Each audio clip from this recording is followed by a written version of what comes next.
صحابہ کو نام ماننے سے بندہ کافر ہو جاتا ہے، تو ان صحابہ کا کیا کرے گا جو آپس میں ایک دوسرے کو نہیں مانتے تھے؟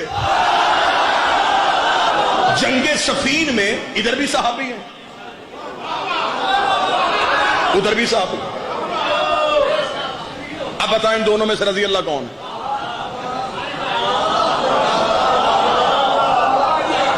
ادھر والے ادھر والوں سے لڑ رہے ہیں، آپس میں بندے مر رہے ہیں، بتا ان میں سے حق پہ کون؟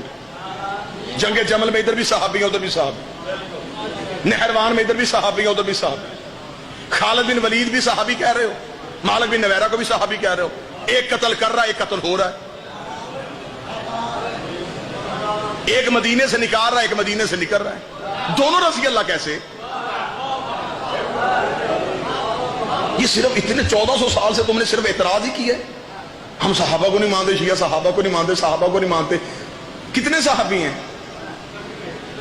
رسول خم غدیر پہ جو خطبہ دیا ہے اس میں 1,25,000 تمہاری کتابوں نے لکھا ہے، 1,25,000 صحابی تھے۔ ساری زندگی تم نے ہم پہ اعتراض کیا اور ہم چپ رہے، یہ صحابہ کو نہیں مانتے، یہ صحابہ کو نہیں مانتے۔ کوئی مولوی آنکھوں کے سامنے لا، اسے کہا 1,25,000 صحابہ کے نام بتا۔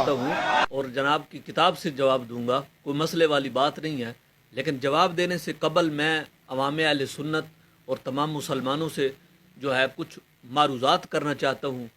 جناب والا کہ یہ ہمارا شرعی حق ہے، ہمارے مسلک پر جو انگلی اٹھائے، ہمارے عقیدے پر جو انگلی اٹھائے، ہمارے اکابرین پر جو انگلی اٹھائے، تو ہمارا یہ شرعی طور پر حق حاصل ہے ہم کو کہ ہم اس کا جواب دیں۔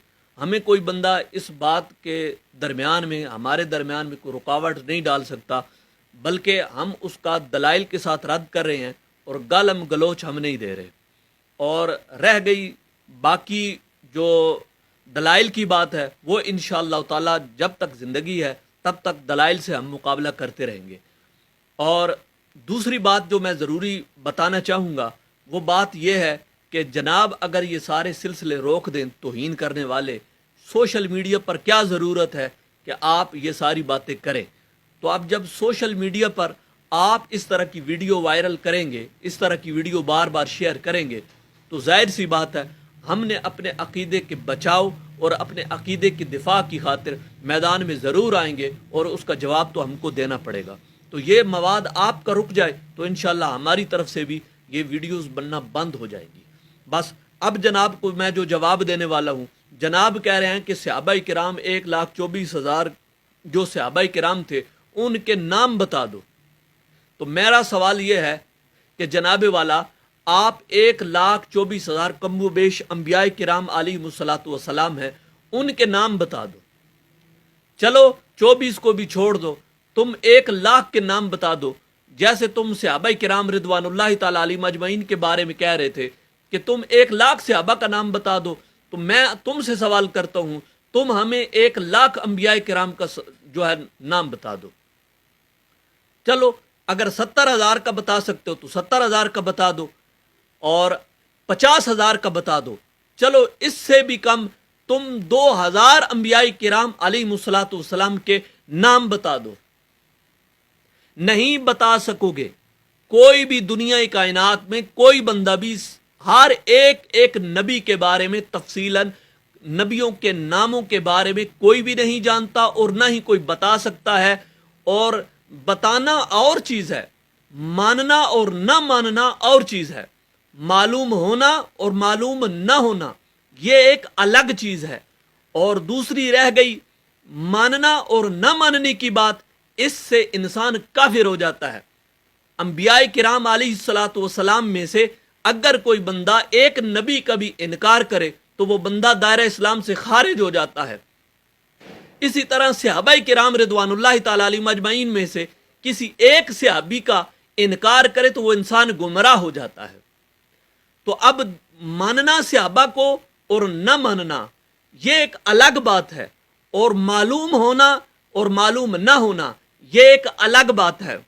صحابہ کرام کی جس طرح انبیاء کرام علیہ الصلوۃ والسلام کی تعداد معلوم نہیں ہے، تعداد معلوم ہے لیکن ان کے نام معلوم نہیں ہے کلی طور پر سب کے، اسی طرح صحابہ کرام رضوان اللہ تعالی علیہم اجمعین کے نام بھی کلی طور پر کسی کو معلوم نہیں ہے۔ جیسے ان کے نام معلوم نہ ہونا، تو ایمان میں خلل نہیں پڑتا، اسی طرح صحابہ کرام رضوان اللہ تعالی علیہم اجمعین کے سارے نام معلوم نہ ہونے پر ایمان میں خلل نہیں پڑتا۔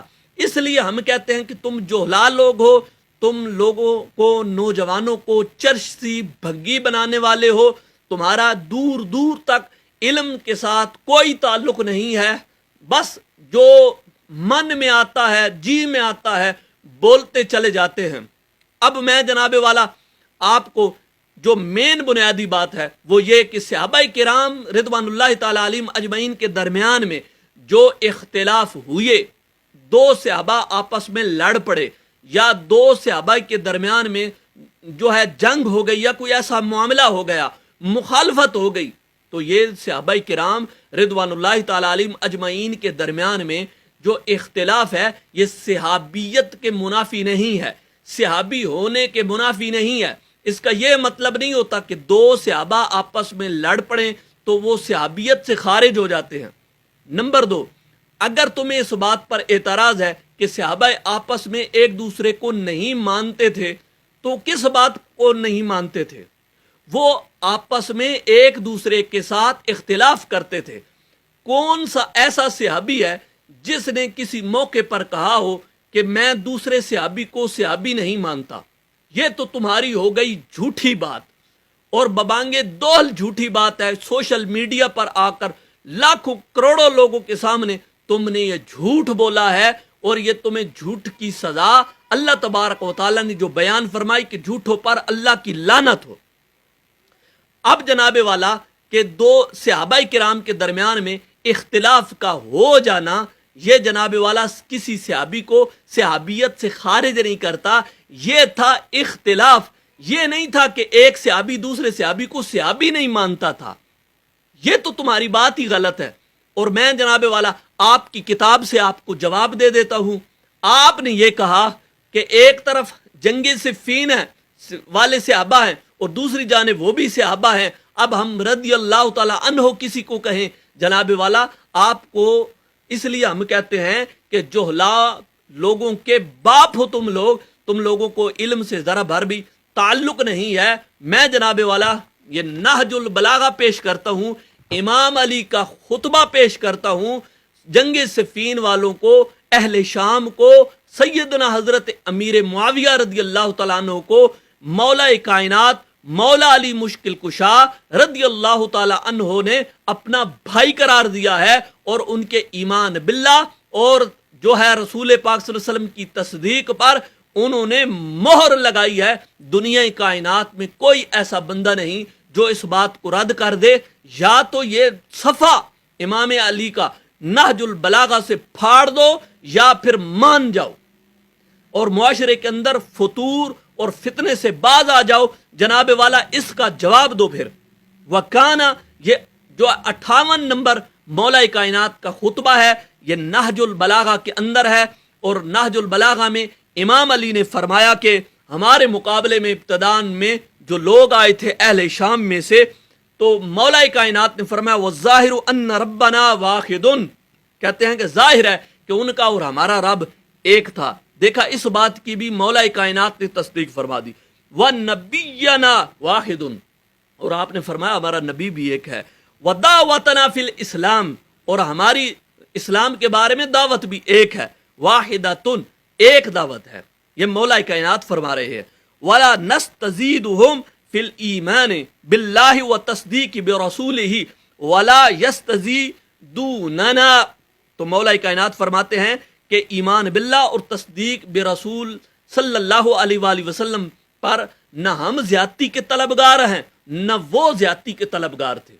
دیکھا ایمان باللہ پہ یہاں پر یہ مولا کائنات کی وہ مور لگ رہی ہے جس کو کوئی توڑ نہیں سکتا۔ الامر واحد، کہتے ہیں ہمارا معاملہ ایک تھا، الا مختلفنا فیہ من دم عثمان، لیکن ہمارے درمیان میں جو اختلاف ہوا وہ خون عثمان کے بارے میں اختلاف ہوا ہے۔ اب مجھے آپ یہ بتائیں، آپ تو کہہ رہے تھے ہم ان کو رضی اللہ تعالیٰ عنہ کہیں یا ان کو رضی اللہ تعالیٰ عنہ کہیں، جناب آپ تو ہو تیسری پارٹی جو آپس میں لڑ رہے تھے، جو امام علی ہیں وہ کہہ رہے ہیں کہ یہ ہمارے بھائی ہیں، وہ ان کے ایمان کی تصدیق کر رہے ہیں۔ امام علی ان کی تصدیق ایمان پر اپنی مہر لگا رہے ہیں، اور تم کہہ رہے ہو، تم ابھی اس الجھن میں پڑے ہوئے ہو کہ تم رضی اللہ تعالیٰ عنہ کہو یا نہ کہو، تمہارے کہنے یا نہ کہنے سے ان نفوس قدسیہ کو کوئی فرق نہیں پڑنے والا۔ اگر فرق پڑے گا تو تجھے پڑے گا۔ وہ کیسے پڑے گا؟ کہ قیامت تک، جب تک یا تیری زندگی ہے، کتے کی طرح تو بھونکتا رہے گا، اور تیرے ساتھ جو رفقا تمہارے ہیں وہ بھی اگر اسی حالت میں ہیں تو وہ بھی قیامت تک، اور جب تک ان کی زندگی ہے وہ کتوں کی طرح بھونکتے رہیں گے، اور یہی بھونکنا اللہ تبارک و تعالیٰ کا عذاب ہے تم لوگوں پر، اور تم اسی طرح انشاءاللہ تعالیٰ بھونکتے بھونکتے مر جاؤ گے۔ اور ان سے نفوس قدسیہ کی شان پہلے بھی بلند تھی، اور قیامت تک ان کی شانوں کے پرچم بلند رہیں گے انشاءاللہ تعالیٰ تبارک و تعالیٰ۔